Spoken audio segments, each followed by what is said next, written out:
I welcome you to today's episode where we examine the personality, leadership style, ideology and vision of our great leader, Mazi Nnamdi Kanu, and place them in historical context by comparing them with genuine, selfless freedom fighters across Africa and the world. Today we will be talking about the silence of the elite, a moral failure of leadership. There are moments in the life of a people when oppression is not sustained only by external forces but also by internal silence. History shows that injustice survives longest not merely because of the cruelty of oppressors but because of the cowardice, compromise or convenience of those who should have spoken. Today, as Mazi Nnamdi Kanu remains unjustly detained and the Igbo people continue to face systemic marginalization, an uncomfortable but necessary question must be asked. Where are the voices of Igbo leadership?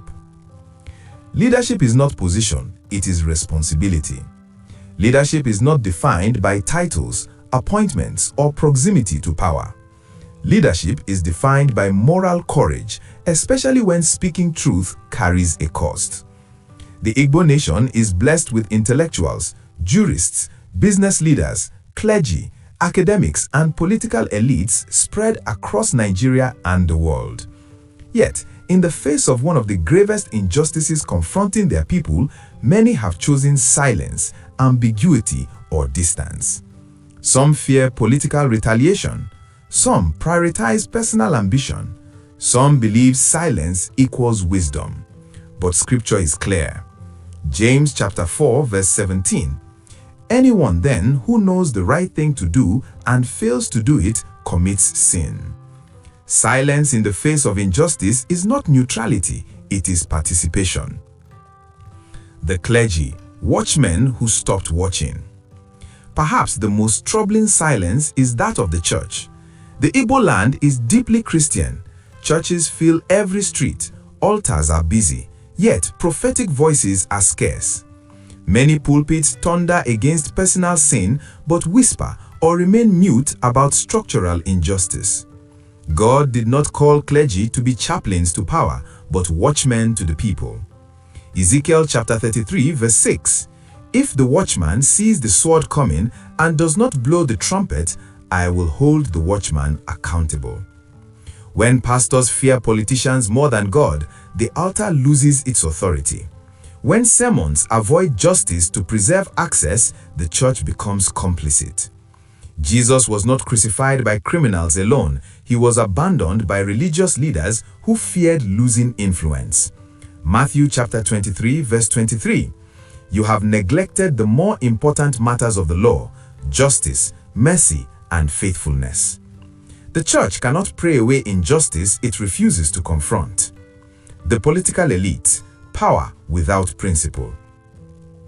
Many Igbo politicians have publicly distanced themselves from Mazi Nnamdi Kanu, hoping that silence will protect their careers. Some have condemned his methods without addressing the substance of the injustice against him. But history does not honor politicians who choose survival over truth. The same system that persecutes dissent today will discard collaborators tomorrow. Psalm 146 verse 3. Do not put your trust in princes, in human beings who cannot save. Political elites who fail to defend their people in moments of injustice lose moral authority to speak of unity, loyalty, or nationhood. Intellectuals and professionals, knowledge without courage. The Igbo intellectual class understands international law, constitutional principles, and human rights. Many know that the case against Mazi Nnamdi Kanu is riddled with legal and moral defects. Yet, knowledge without courage is useless. Proverbs chapter 24 verse 11. Rescue those being led away to death. And if you say, but we knew nothing about this, does not he who weighs the heart perceive it?